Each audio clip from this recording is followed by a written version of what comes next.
It's an absolute pleasure to be with you today, and I really appreciate you taking the time to chat to me. And I'd just love to kick off. You've been a change maker for almost a decade now. How did it all start? What was the beginning of your journey? Wow, the beginning of my journey started 10 years ago. I was 12 years old, growing up on the beautiful island of Bali. Have you I've been to never Bali? been. No, I've never been. I'd love to Okay. go. Yeah, so I mean, it's easy to imagine this perfect paradise island, which it was. We grew up in a house in the middle of the rice fields, 100 meters from the ocean, so we'd hear the waves as we would fall asleep and as we'd wake up. It was this beautiful, natural playground to grow up in, but Amazing. it was also not rocket science to see that plastic pollution as we were growing older, the problem was getting bigger. So the journey started in 2013 with me and my sister just one day saying, you know what, enough is enough. What are we gonna do about it? Yep. And yeah, we thought we would be done by the time the summer was over and before school year started. But 10 years later, here we are. Amazing. And for you, what's been fascinating, like following the sort of the path that you've taken, and a big part of that has been recently with Youthtopia. Yeah. So we'd love to just touch on that. Like maybe if you could explain a bit about it. Yeah, we'd love to kind of talk more about that. Yeah, so Youthtopia is a new project I'm working on, and it's a learning platform where young people can learn from each other. So with the peer-to-peer aspect at the core, but learn from each other how to create change. And this is really coming from my own experience speaking to different students in all corners of the world, and them always asking me the same question, no matter where I was in the world. The question was always, Melati, how can I do what you do? Where do Yeah. I start on my change-making journey? And that's very much when you look at our generation today, a lot of us want to get involved, want to create change, but have absolutely no idea where and how to start. So Youthtopia is that platform where young people, roughly between the ages of 12 and 25, can come on and learn from change makers who are their age, who have done it already, and learn from them how they can accelerate change. And I mean, it sounds incredible. And like, are there any sort of stories or specific people that jump out and not wanting to have favorites within the Yeah, yeah. community, but love to kind of give a bit more color to. I mean, we work with Yeah. 200 change makers globally to create these programs, and I'm really honored to call some of them some of my best friends in life. Um, Someone who always jumps to mind is Mohammed Al Junde. I met him through the film Bigger Than Us, which we'll talk about in a moment. But Mohammed also started at the age of 12, so we had that correlation together. And he lived in Syria, had to flee the country with his entire family, arrived in Lebanon, and the school system did not allow him to go to school. So at age 12, he said, well, I'm going to then make my own school. And Amazing. he did that. He has a school now, and the kids go and learn every day, about 600 kids. We work with Rayhan Kam 600 kids. Wow. every day. It's become like a safe haven. It's a lot bigger Mm. than a school, if you can imagine. But we work with Rayhan Kamalova from Azerbaijan. She's working on turning rain into energy. We've worked with, Nesha Ichida and Rafid Shidki from Indonesia. They spend, I think, more time underwater than above water, protecting the marine life. So really cool people. And the thing that I love the most about Youthtopia, and the reflection also, what I've learned through the last 10 years, is there isn't one way to be a change maker. And there's so many goals and so many different solutions that already exist out there. So it's exciting to be able to, call it my job and work with all these incredible change makers globally. And I guess leading into the feature film, so Bigger Than Us, could you talk a bit about that, and and again maybe like point people that are watching in the direction where they can see the film as well, perhaps. Yeah. So Bigger Than Us is a feature film, about a 90-minute documentary Yeah. feature film. And I graduated high school at 18, a year early, got a contract, signed it, that set me off on an adventure traveling around the world to meet 6 other young change makers who are my age and learn about what they were doing, what makes them wake up in the morning, what's the similar DNA strand that somehow at a young age made all of us take action. Mm. So Bigger Than Us is that story through my eyes as Gen Z, meeting other young change makers and really understanding what is the drive and what it takes to be a young change maker.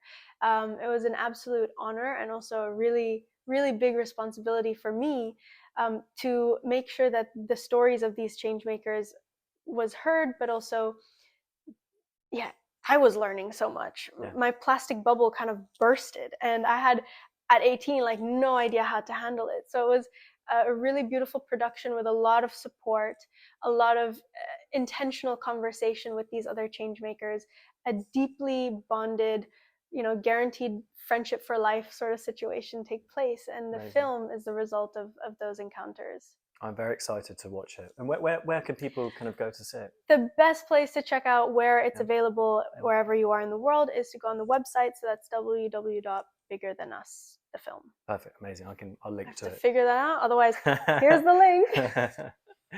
And I think I was watching your TED talk, which again is an incredible thing to have done. And the thing that really stood out to me was youth washing. Yeah. And I'd never heard of the phrase before, but I'd love to just speak a bit about that, and perhaps how businesses can avoid sort of falling into some of the the issues of youth washing. Yeah, so first of all, youth washing is a relatively new term, and it is picking up simply also because it is a trend that we are starting to see. The youth movement, as it was 10 years ago, was a completely different state than the youth movement today. Almost now, every single young person I talk to is like, I have an idea. I'm a change maker. Hi, I'm the CEO, and it's amazing. But there's also a very large gap in how corporations, even high-level institutions, companies, conferences interact with these young change makers. Yeah.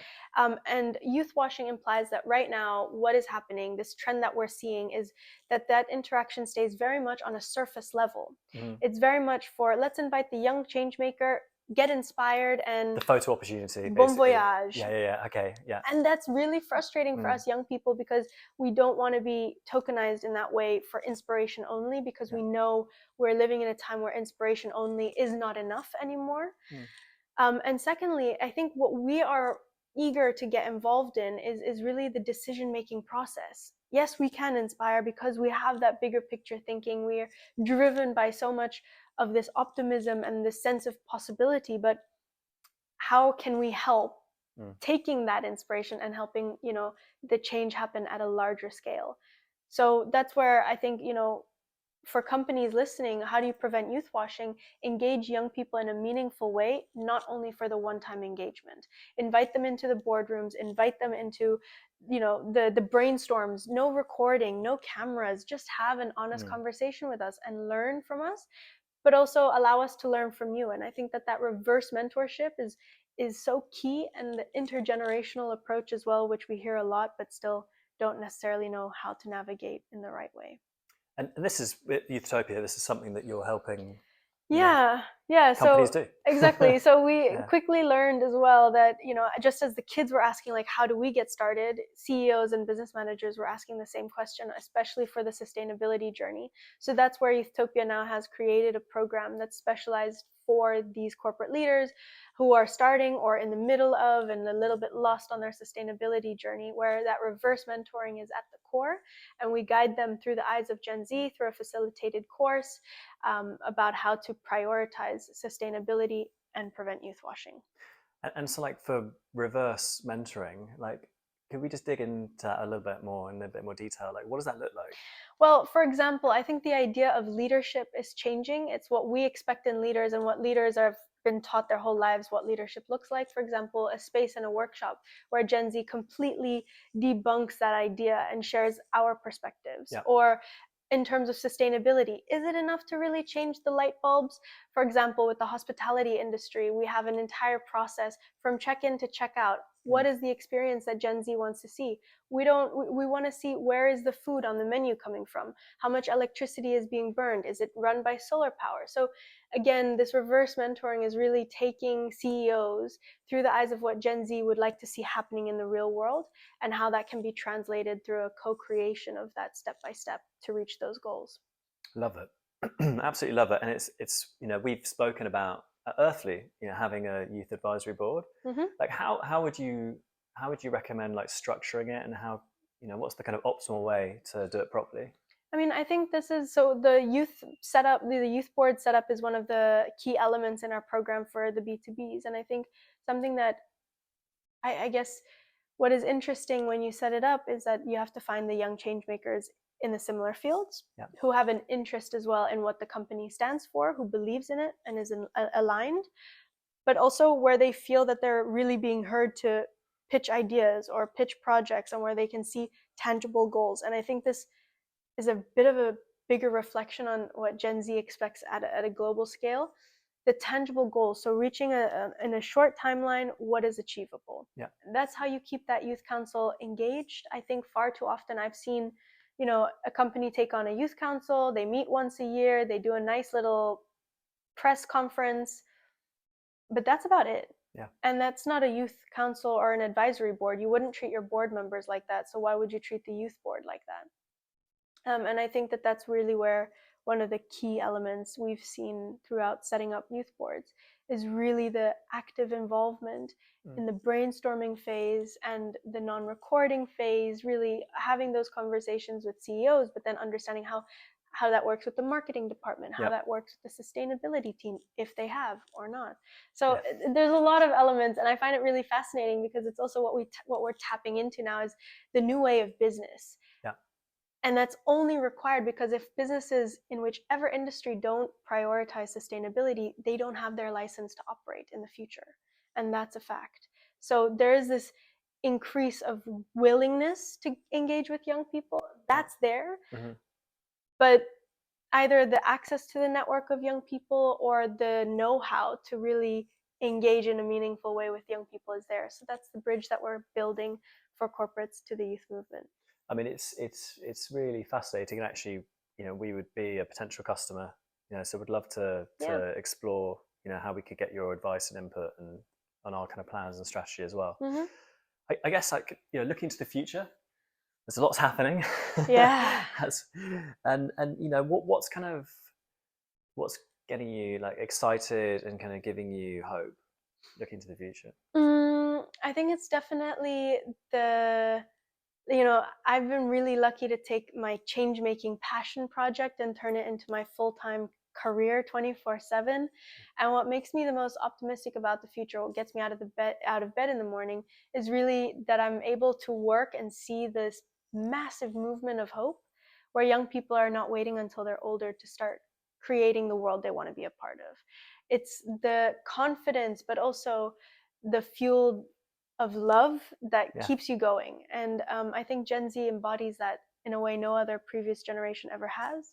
Also, simply because of the world we live in, the technology that's available, the innovation.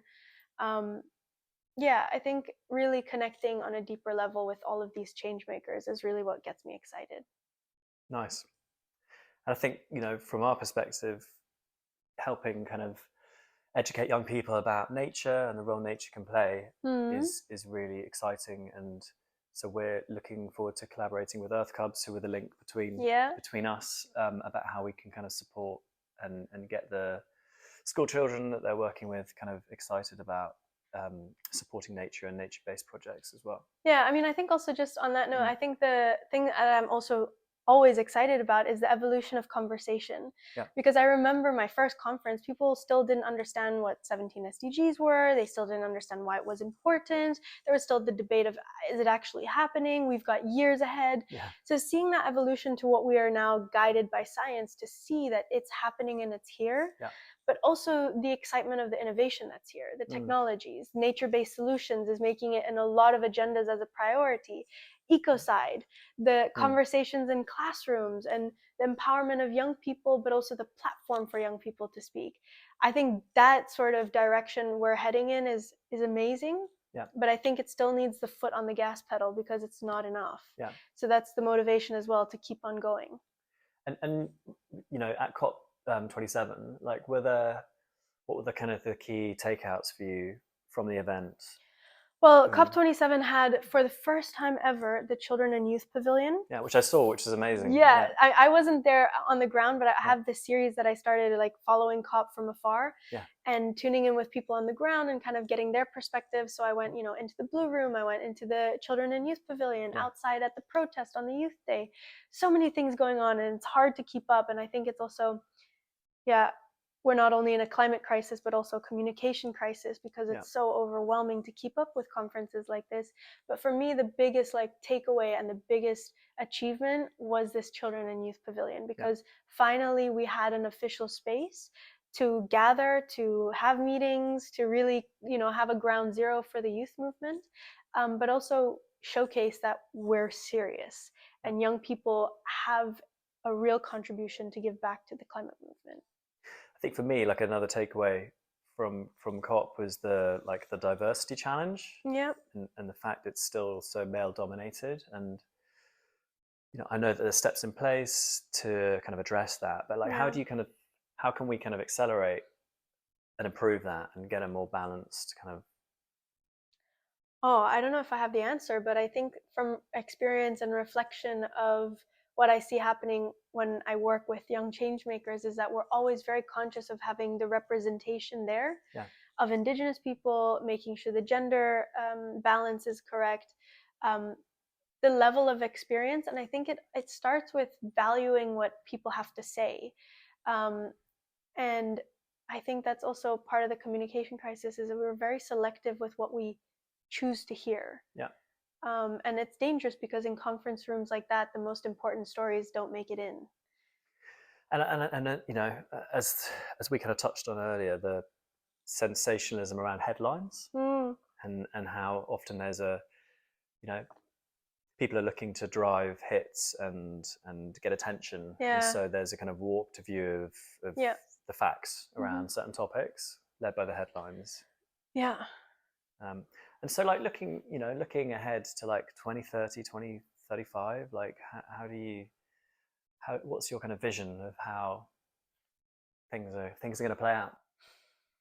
I think for me, it's really focusing on Indonesia. I think the potential is huge, and I hope that we become, one of the biggest island nations that becomes a real role model for other countries to show it's possible to prioritize, the renewable energy transition, the education transition. I'm really hopeful and optimistic that that will happen. It has to happen, but also because I'm confident that the generation I'm a part of will drive it to that point. Yeah. Simply because we're not waiting until we're older, until we're in positions of power. We're starting right now with those innovative solutions at our fingertips. Yeah. So I think that that's really the role of young people that I see, but also why I'm hopeful and optimistic that by 2030 we'll have, a real life world that isn't a Youthtopia, but it's just showing what's possible. Yeah. Yeah. With the correct balance of all the right people involved. Yeah, and when we talk about nature-based solutions, even like the philosophy of that as well is just living in harmony with nature. Yeah. And when we look at, again, going back Bali, Indonesia, but Bali specifically, we have a way of life. It's not a religious thing at all. I mean, I was raised with this idea, this concept, this way of life called Trihita Karana. And this is to live in harmony with the people around you, community, the environment around you, nature, and the spirit within, self-awareness. And it's really this idea that imagine if the world lived in that harmony, this balance, we would be living in a completely different world. And the funny thing is that I think a lot of the times when we talk about the climate crisis and where we're in and what the future will look like, it feels hard to imagine because it feels like it has to include things that don't exist yet, technologies that aren't here yet, innovations that aren't here yet. But this Trihita Karana has existed for generations. Yeah. So sometimes it's also about unlearning the way that we have and making ourselves a little bit uncomfortable, not to the point of cavemen, because sometimes I think when we talk about sustainability, people are like, oh, I don't want to give up my luxury life or whatnot. It doesn't have to be that way. But sometimes it's just about going back to our roots of knowledge and how to live, because we once thrived in a world without plastic, for example. And yeah, so I could go on forever. Yeah, but no, basically... I love that. I absolutely love that, and I think there's if we can evolve things to look at things more holistically and learn from experiences in the past, then it makes a lot of sense. Yeah. And I guess just because a lot of people that be watching this will be within businesses, have you got any advice to companies or to businesses on how positive things that they can do to make a difference? I mean, again, really looking at my experience with plastic And I think my advice for like plastic packaging, or if you even have a business that needs plastic packaging, I think that that's really a big space to be looking at and changing, not the reduce, reuse, recycle, because right now there's more than 3 R's, there's about 10 R's. Yeah. But some of them are really redesigning and rethinking, and I think that that's the role that the private sector has, and also recognize that you can move a lot faster than the public sector. Yep. So use that influence, use that power at a very high level, not only an end product, but where is it sourced, and communicate it to the public. And I think one thing I will say in that journey of transition, communicate the successes, but communicate the failures too. Yeah. And I think that what you will see is that I think we're raised in a society that says, don't talk about your failures, but actually, if you start to show the roadmap with the failures, it'll jumpstart you to the front in line, because suddenly all the heads will turn and listen to you. Yeah. Because people need to share their lessons. And I think that that's, if you want to be a brave business leader, you will share your failures. Authentic as well. Yeah. And people can learn from the mistakes. Exactly. And avoid making them themselves. So, exactly. Yeah. So you become a resource for so many more than just your niche industry. And I think that this is something that, it's kind of like a library of mistakes, that we gotta create, because this is something that will just help accelerate the change we need. And because we're withholding all of that errors, even hotel chains not wanting to share, for example, the resource of where they get their glass bottles versus plastic bottles, or things like that on a small scale, it doesn't do you any benefit. No. So I think to stand out right now, share the mistakes. Yeah. And on that, I want to say a big thank you for having a chat with me today, and I'll link Youthtopia and I'll link the film in the description, and wishing you all the best for the future. Thank you very much.